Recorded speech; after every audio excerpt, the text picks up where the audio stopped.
Eli tänään olisi tarkoitus puhua kuntapolitiikasta ja siitä, mitkä on odotuksia ja miten ne itse asiassa vastaa todellisuutta. Mä kysyin teiltä Instagramissa muutamia oletuksia tai kysymyksiä siitä, mitä kuntapolitiikka on, millaista sitä on tehdä, ja tänään mä vastaan niihin. Pitää olla jo ihan valmis poliitikko, hyvä esiintyjä, itsevarma ja vakuuttava. Joo, tätä kysytään aika usein ja tämä itse asiassa tuli monesti vastaan, kun haastattelin uusia kuntavaaliehdokkaita. Eli pitääkö olla jo valmis poliitikko, ikään kuin semmoinen luontainen esiintyjä ja jotenkin itsevarma ja vakuuttava? Demokratia on nimenomaan tavallisia ihmisiä varten. Demokratiassa pitäisi jokaisen äänen kuulua. Ja jos me asetetaan poliitikot sellaiselle jalustalle, niin millaista maailmaa se itse asiassa rakentaa?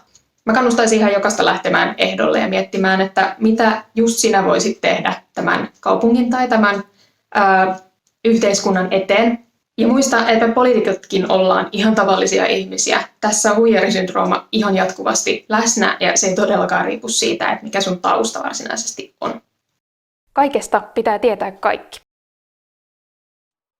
Joo, tämä itse asiassa liittyy hiukan tuohon edelliseen, eli oletetaan, että kaikesta pitää tietää kaikki, ja jos mulla ei ole ratkaisuja kaikkiin kuntapolitiikan ongelmiin vaikka, niin mä en voi lähteä ehdolle, ja musta ei koskaan voi tulla kuntapoliitikkoa. No, ensinnäkin mä voin kertoa, että mä en tiedä kaikesta kaikkea.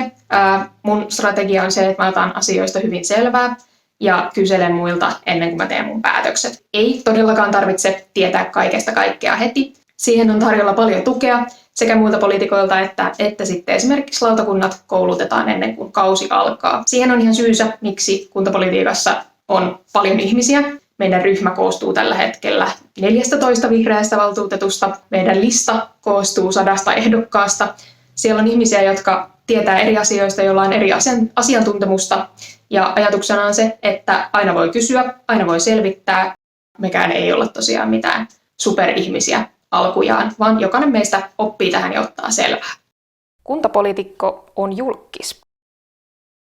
Onko kuntapoliitikko itse asiassa julkisuuden henkilö tai julkinen hahmo, ja millä tavalla siihen julkisuuteen pitäisi valmistautua? Voit esimerkiksi itse miettiä, että tunnetko naapurikaupungista yhtään valtuutettua, tai pystytkö nimeämään kaikki oman kaupunkisi valtuutetut, tai tunnistatko heidät kadulla?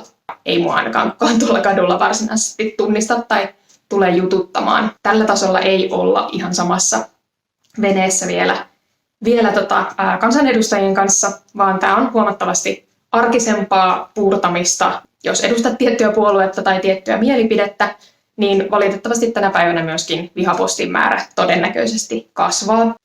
Ja tästä me itse asiassa jutellaan lisää toisessa videossa, jossa mä käsittelen vihapuhetta ja politiikkaa ja sitä, että kuinka paljon poliitikon itse asiassa täytyy sietää sen takia, että saa käyttää valtaa. Puolueet vaan riitelee koko ajan. Tämä pitää osittain paikkansa. Tämä pitää paikkansa erityisesti, jos seuraa pelkästään valtuuston kokouksia, koska siellähän se keskustelu on se käy tosi kuumana aina välillä, ja argumentit voi olla tosi kärkkäitäkin ja tosi ilkeitä toisia poliitikkoja ja puolueita kohtaan, koska siellä nimenomaan haetaan sitä julkisuutta. Siellä puhutaan ennen kaikkea omille äänestäjille siitä, että mikä on meidän puolueen linja, ja miten me erotaan noista kaikista muista ja mikä on niin kuin puolueiden välinen ero tässä ja tässä asiassa. Mutta jos katsotaan sinne, mikä ei näy itse asiassa julkisuuteen, eli esimerkiksi lautakuntatyöhön, niin mä oon joskus sanonut, että lautakunta on semmoista söpöä pörröstä yhteistyötä. Siellä voidaan jutella hyvin asioista eri puolueiden välillä ja tehdä sitä työtä yhdessä. Tämä riippuu toki lautakunnasta. Mä itse istun joukkoliikennelautakunnassa, jossa mun mielestä tällä kaudella meininki on ollut se, että siellä istuu ihmisiä, jotka on oikeasti joukkoliikenteen puolella, joita kiinnostaa edistää joukkoliikenteen asioita ja parantaa FÖLin palvelutasoa. Ja me ollaan ikään kuin oltu samalla puolella riippumatta siitä, että mikä puolue on. Toki sielläkin näkyy niitä ideologisia eroja ja esimerkiksi sitä, että mihin halutaan panostaa rahaa ja näin poispäin. Eli todellakaan ei aina tarvitse vääntää kenenkään kanssa tai puolustaa omaa puoluetta tai omaa kunniaa siellä, vaan yhteistyötä tehdään myöskin siellä kulissien takana. Toivottavasti nämä ovat hiukan sitä, että mitkä on odotukset ja mikä on todellisuus. Mulla itselläkin oli odotuksia paljon tai tällaisia ennakkokuvitelmia silloin, kun aloitin kaupunginvaltuutettuna. Osa niistä on toteutunut, mutta osa on osoittautunut aivan täysin vääräksi. Eli muista, kun sä äänestät kuntavaaleissa, että ne, ketä sä äänestät, on myös ihan tavallisia ihmisiä, niin kuin sinäkin. Ota ihmeessä selvää, tutustu kuntavaaliehdokkaisiin ja valitse sun ehdokas sillä perusteella, että keneen sä voit luottaa, että se tekee hommansa myös siellä julkisuuden takana, ottaa selvää asioista ja äänestää niiden mukaisesti. Meillä vihreillä lista on Turussa jo täynnä, mutta jos asut jossain vähänkään pienemmässä kunnassa, niin mieti ihmeessä, että lähtisit vielä näihinkin vaaleihin ehdolle. Seuraavissa videoissa tosiaan puhutaan hiukan vihapuheesta, puhutaan myös muusta kuntapolitiikkaan liittyvästä, esimerkiksi siitä, että millä tavalla kuntapolitiikassa oikeasti pääsee vaikuttamaan ja millä tavalla asiat etenee. Jos sulla on ideoita, mistä haluaisit kuulla, niin kerro ihmeessä kommenttiboksissa tai laita mulle viestiä. Palataan taas.